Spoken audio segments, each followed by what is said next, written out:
what you may have picked up over the last couple episodes is that building a practice is not a one and done thing. It's a journey to mastery. And it's one that we all jump into with multiple stages and waves of learnings about attracting, converting, and retaining right fit clients, whatever that may mean for us, delivering excellent service to them, and then living some version of our EOS life along the way. And I'm so pleased today to have Jim Coyle with me because I know that we are going to have a really authentic conversation, really about all three, but we're going to go hard into that EOS life piece because Jim has been someone who's been an implementer for 15 years now with, if I have this right, 1,300 plus sessions, and also been an active coach in the EOS worldwide community.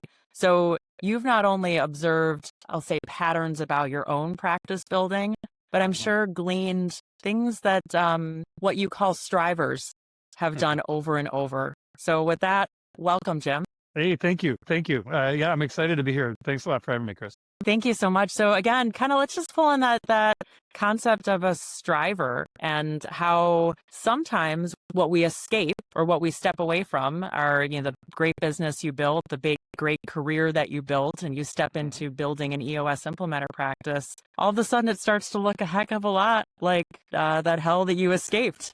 Yeah. Yeah, for sure. And it's funny because I've had a lot of implementers I've worked with and, or just their friends that have found themselves there. And we have the ability as implementers to craft the life we want. But we can get caught with getting back on the treadmill again. And a lot of times we got off the treadmill and we were like, oh, this is great. We can do this. And it's funny because this conversation is very poignant and timely for me. And we can get into a little bit of that. But for sure, the strivers, we're just people who, we get stuff done. We work harder. We push. We're the entrepreneurs, right? And there's a lot of other people that find themselves as strivers as well. But we're the people that just keep pushing and pushing harder. And then the problem is that we're not really comfortable in the relaxed state. We're not comfortable doing the stuff that sometimes helps us and cleans our souls and does those things. And we're just not doing that work. And so we unfortunately then find ourselves right back to where we craft the same thing because we know no better. And you have to be really intentional to actually do this right, I think. And that's why I'm glad we're having this conversation because I think intentionality is really the key to this. Yeah. And I think part of it is, it's the intentionality, it's the awareness.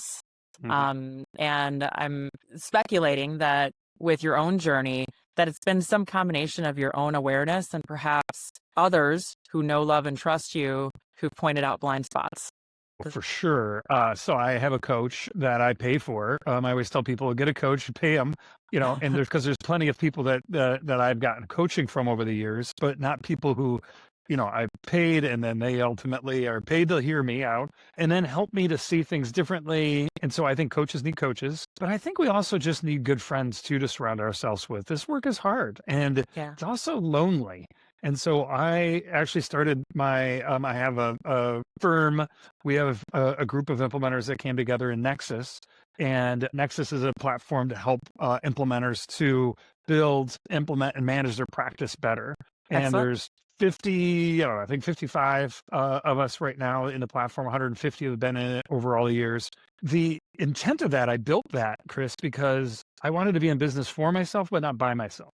And I was feeling lonely. And I was like, okay, I need a group of people. And I ran a bar and restaurant in Chicago. And that was one of my last things I did before I started Nexus. And I realized oh my God, I'm missing people. And so I ended up crafting that to make sure I could pull implementers in. And what's great is that we need the people that could tell us the real truths. I think real friends are the ones that tell you that you're being a jerk or you got that nasty thing in your teeth or whatever it is.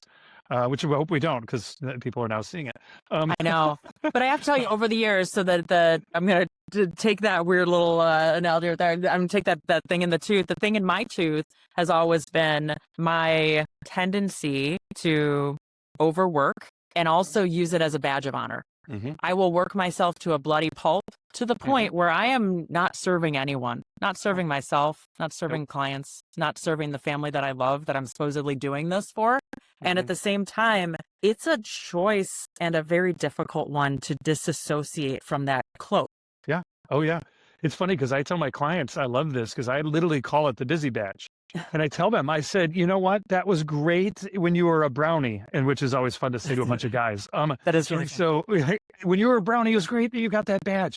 But cut it the F out, for God's sakes. Like, you are not actually doing anything for anybody right now. You guys are working, 90, 100-hour weeks. And by the way, this is, a person who's recovering from this. I've worked 120 hours, multiple weeks in a row, which is insane, by the way. There just isn't enough hours. And so 120 hours, like, I was that person. And my belief was, you just had to work harder. There's something that's been really good for me, Chris, lately around this is it's always better to be effective than efficient. And hard workers are efficient. We're just getting stuff done. But are we effective? And to your point, you're working hard and it's like we're doing a lot of stuff, but how effective are we? I'm not an effective dad when I'm like that. I've got 2 kids that, that I love pouring into, but I'm a terrible dad. I'm a bad husband. I'm not a very good implementer. And I got to a point, I was around 300 sessions. I had hit my session ceiling. Every one of us finds it at some point, and you hit it. Right. And you realize, I don't want to go past that ceiling. It's not a ceiling to get past. It's one to realize you don't want to go past it. For me, I realized 125 and a half sessions was too many. Everybody jokes. Was it the half session? Was that? It was that, that broke the camel's back? And I was like, probably 5 over that. It was probably the 5 instead of the 0.5. But I hit that and I started to be transactional. I no longer was transforming lives. I was ultimately just in a transaction. I did a session and I don't do sessions anymore. And the amount of energy that I put in to prepare for my meetings now is at a whole nother level. I'll put an hour in the night before, an hour the day of, so I can dig in and really be there for the clients and really help to transform their lives. Because we have a toolkit that can do that if we dig in. I can't do that doing 125 sessions. Now, that's me. I also run Nexus, and I was a coach for a number of years. But what's interesting, and why I said like my journey is this is an interesting time for me. I just came off the coaching team. Last year, I did 650 hours on the coaching team last year. So I just opened up 650 hours, Chris. And I decreased my practice by about 100 hours. So I have 750 hours, and I take 12 weeks off a year. So now I do have my US life, which we can talk about. And my wife and I talked and like, we don't need more time off. And she's like, it won't even work for me. She works full time. She's like, I can't take off more time. And so I'm like, what am I going to do with this time? And so I'm at this place where I have to get quiet.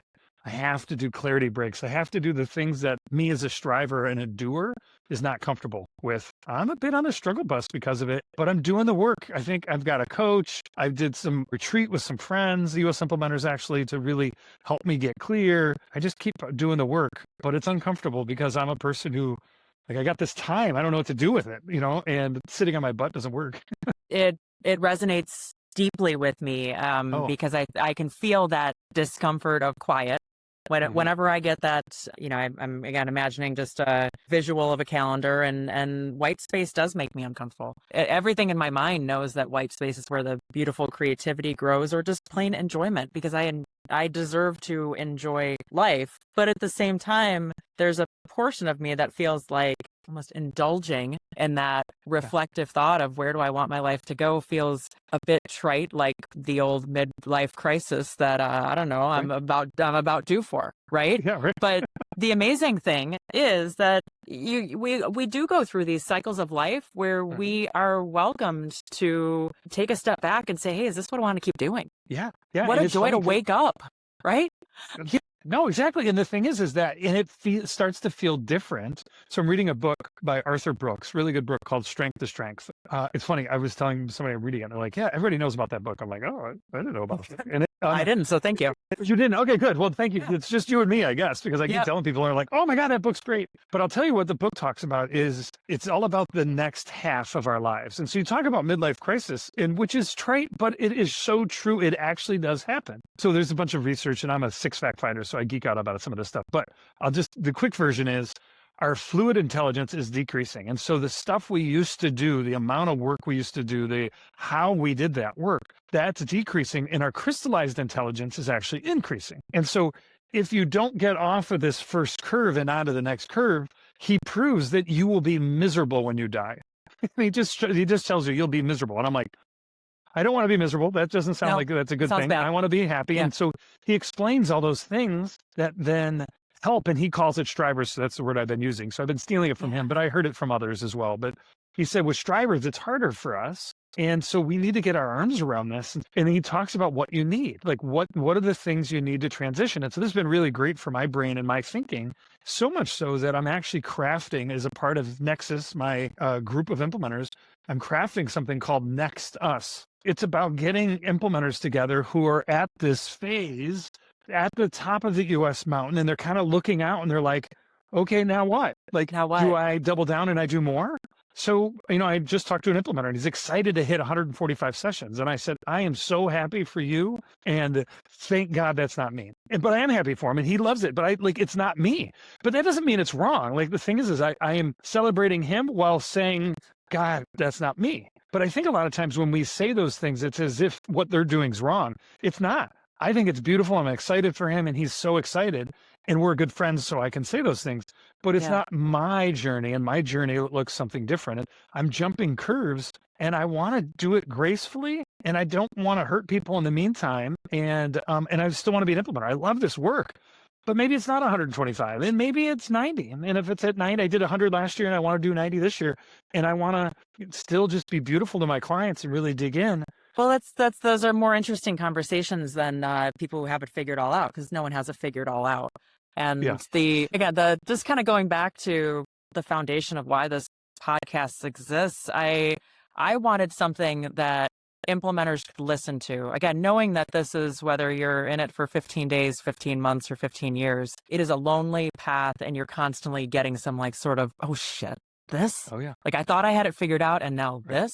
My worst nightmare is that it's not the, oh shit, this crisis. It's getting into the complacency and I would say just, again, like you said, transactional, it's just another session, just pushing paper around, taking it for granted and floating through life. And I think that what I hope is, especially with this episode and this moment that I met you in time, is that someone's listening to it and thinking, God, maybe I'm kind of floating through life.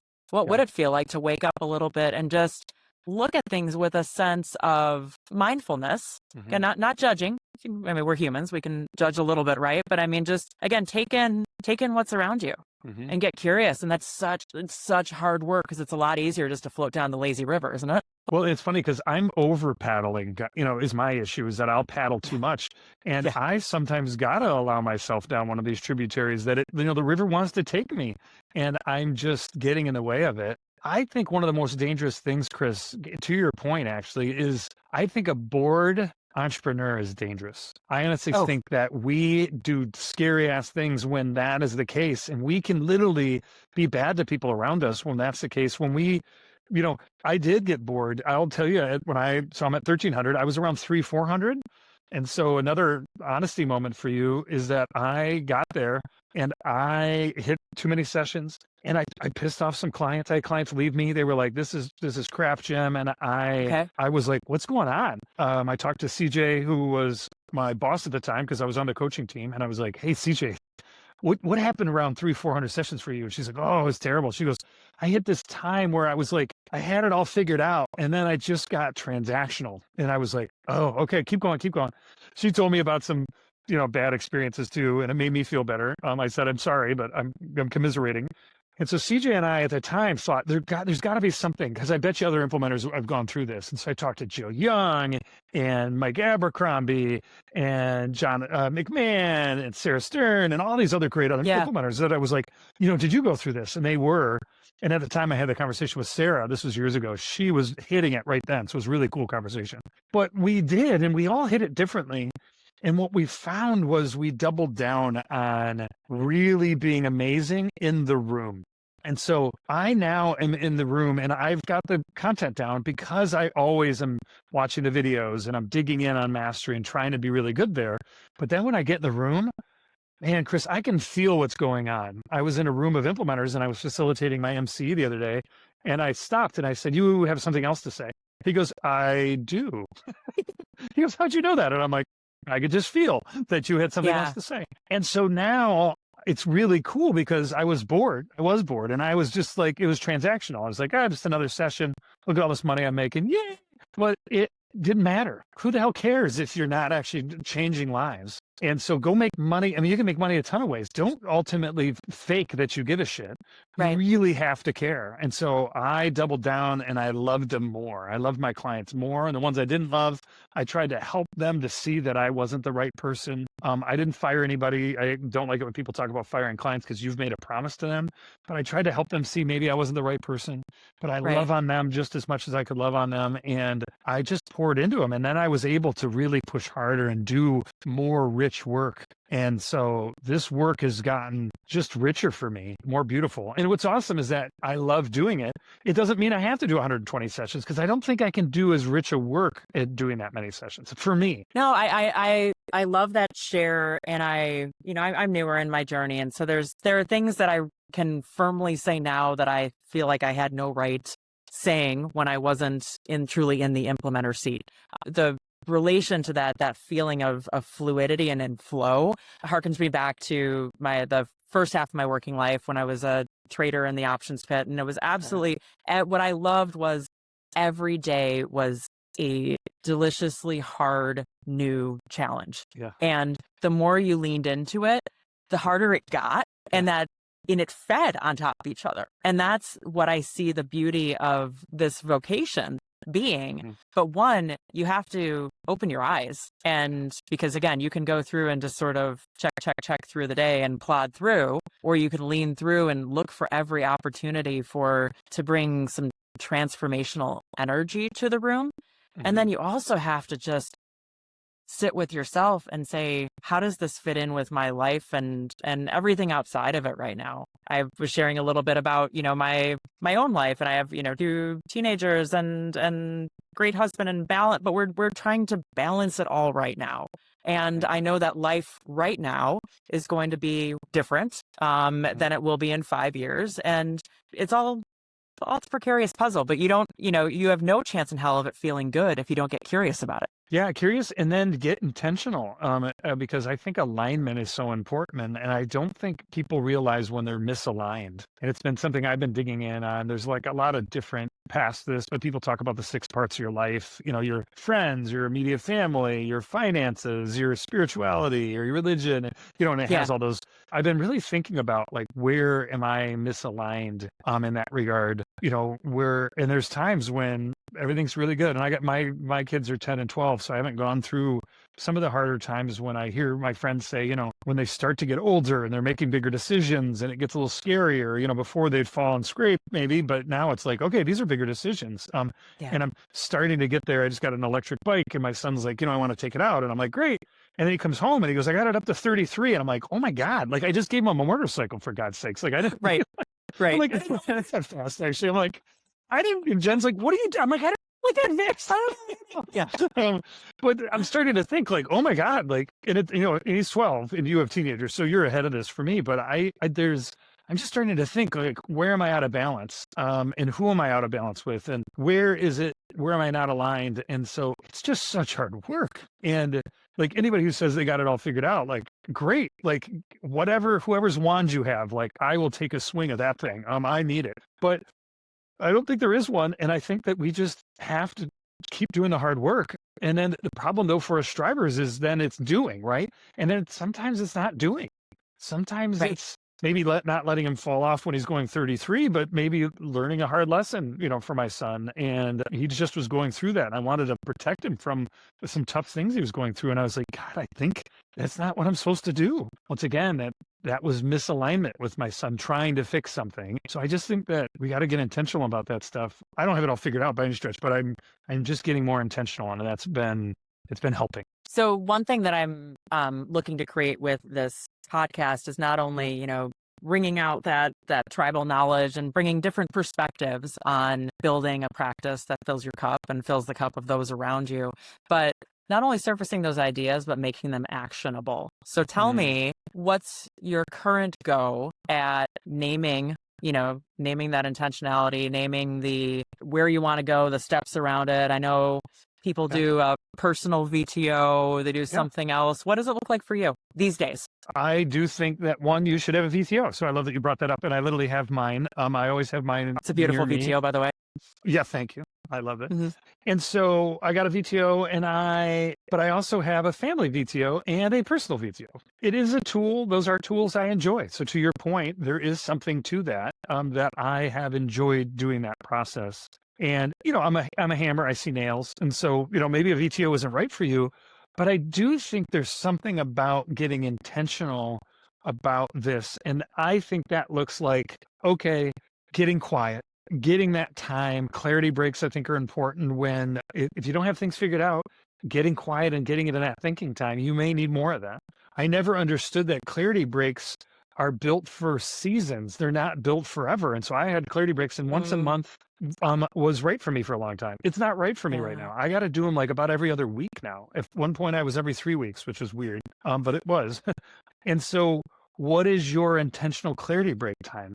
Are you getting quiet? Do you need a coach right now? Do you need a coach? Do you need a group of people to wrap around you? And what do you really need? And I don't think we can figure it out without getting quiet and really thinking about it. And I think a lot of times, sometimes strivers are really bad at putting the oxygen mask on first. Yeah. And, we got that busy badge, right? I sewed on my busy badge. Yeah. And unfortunately, we don't then take care of ourselves. And that's something that I'm realizing as I dig in more and more, that, wow, I don't know if I've been as intentional about me. I think I can be better to all those around me if I can be more intentional around me. Get that oxygen mask on first. That's what my intentionality looks like. And I think, like I said, I appreciate you saying I don't have it figured out, because I don't. It's very true. But I feel like I'm doing the right work right now. I just haven't figured it all out yet. No, I appreciate that, and so much of it. I appreciate the the use and adaptation of the tools that we love and we see work, and bringing that to your personal life. There was one point I used to joke that I would call myself a fat kid at a buffet with coaching, because I was like oversubscribed, like every coach, but I needed it in terms of personal, therapy, as well as some career coaching, et cetera, et cetera. And then I peeled back, and then you layer back in, and maybe it's a different coach, maybe it's a different resource. Right. One thing that I wanted to share about just my own intentionality is while I have a personal VTO, that kind of, I call it my whole life VTO. My family hasn't quite bought into this, all of the orange thumping at this point. But with a 14 and 16-year-old, you got to meet them where they're at, and where they're at is food. Right. So what we rally around is what we call the monthly wins din, which is our once a month. We have a dinner that's a little bit nicer than what we would normally have. And we reflect on what went well over the last month. And I can guarantee you that if that had been presented as some sort of weekly meeting in the Beer Family House, that thing would have gotten thrown out the door. But presented in that format, we've been going at it strong for about a year. And in this year, which has been a hell of a year for our family, it's been something that has brought a bit of intentionality, not only to my husband and I, but then hopefully to the next gen. So my takeaway from it is, try something. Yeah. Right? Yeah. Exactly. And then the thing is if you don't try something, you won't know what doesn't work either. Honestly, can't think of a better point to end on, which is thinking about fostering that love. And it's the oxygen mask. It's the love for yourself. It's treating yourself like a decent person, and that will radiate into the world. But you cannot do that unless if you're taking a moment to get out of autopilot. So I can guarantee you that one or two or more listeners are in that state right now of just plugging through another damn day, and hopefully see this as a call to, hey, you know what? I'm gonna look up Jim Coyle, and I'm gonna tell him what's up. And again, because that is, I think, the best thing in our community is that you can reach out to just about anyone and say, hey, I need your ear for a minute. And people will give and give and give. So please take and be selfish. And again, Jim, thank you so much for spending some time with me today.